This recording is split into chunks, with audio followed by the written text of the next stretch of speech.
আমি তো রাস্তার কোন চালকের সন্তান আমি জানি না।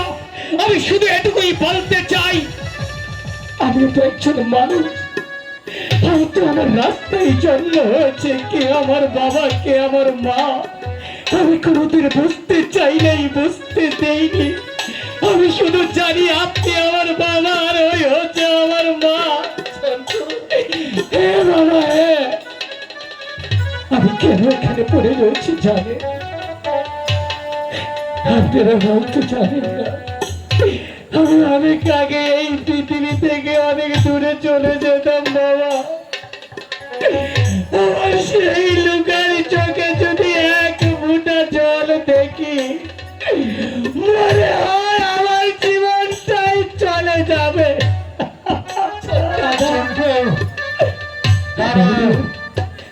আজ তোকে আমি একটু প্রশ্ন করবো, শুনে জন্তু। আমাকে তুই পিতা বলে ডেকেছিস, আমি তোকে রাস্তা থেকে তুলে এনেছি। আমি যদি ওই সাইমন সওদাগরের কন্যাকে আমার পুত্রবধূ করে আমার এই রাজ্যে আমার এই প্রাসাদে স্থান দেই, তাহলে সাইমন সওদাগরের কাছে আমার উঁচু মাথা নিচু করতে হবে। আর যদি সাইমন সওদাগরের কন্যাকে পুত্র সোনার লক্ষিন্দর বিবাহ করতে না পারে, তাহলে তোর মা বলেছে সে প্রাণে বাঁচবে না। বল, তুই তোর পিতার বংশমর্যাদা, তোর পিতার উঁচু মাথা নিচু করতে চাস, না তোর ভাইকে বাঁচিয়ে রাখতে চাস? বল চন্দ্র, বল।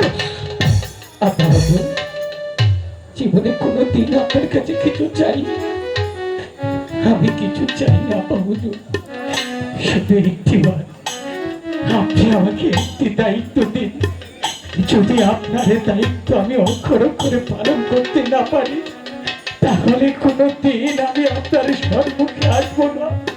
আপনি শুধু একটিবার আমাকে বিশ্বাস করুন, তাহলে লুকার চোখের জল যেন না শুনে আমরা হুজুর, আমি আপনার দুটি পায়ে পড়ি।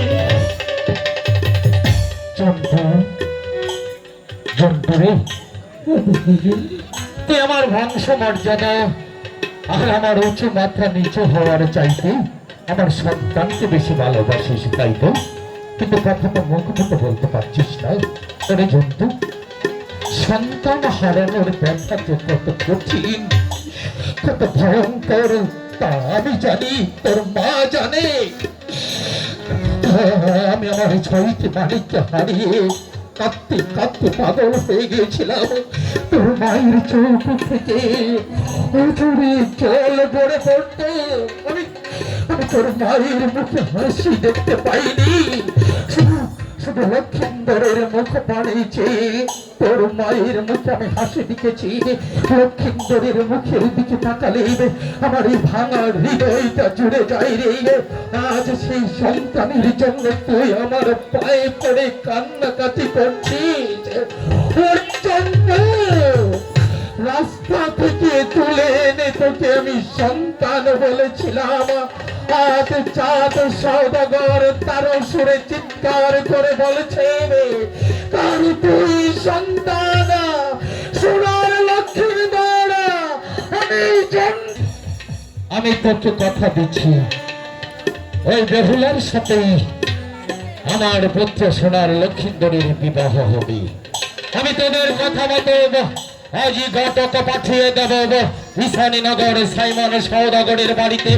সে যদি তার কন্যাকে বিবাহ দেয় তাহলে ভালো, আর যদি বিবাহ না দেবে তাহলে মনে রাখবি আমার দুই সন্তানের মুখে হাসি ফোটা দেবে, আমার স্ত্রীর মুখে হাসি ফোটা দেবে।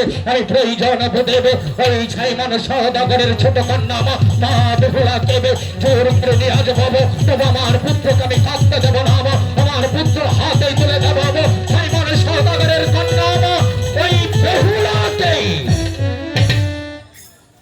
বাবু, অনেক কষ্টে বাবুকে রাজি করিয়েছি। ঠিক আছে বাবা, আমি জানি তোর বাবা অনেক কষ্ট পেয়েছে, আমিও পেয়েছি। আমরা যে আরো 6টি সন্তানের হারিয়েছি শুধু ওদের কারণে।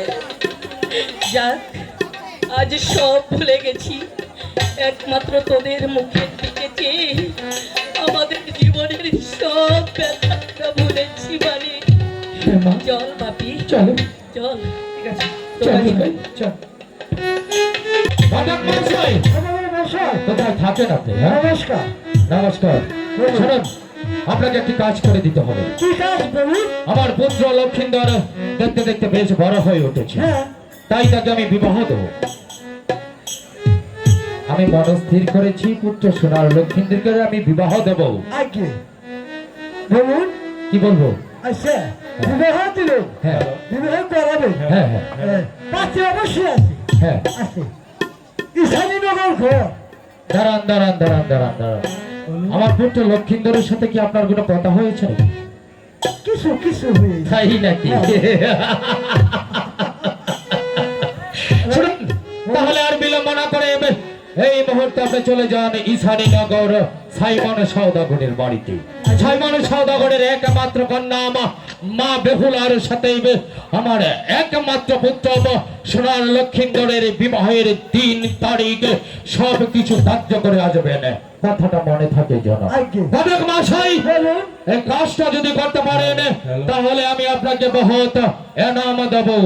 আর যদি ব্যর্থতা স্বীকার করেন, পরাজয়ের ঘানি নিয়ে আমার সম্মুখে ফিরে আসেন, তাহলে মনে রাখবেন আপনার ঘর থেকে মাথাটা আমি আলাদা করে দেব।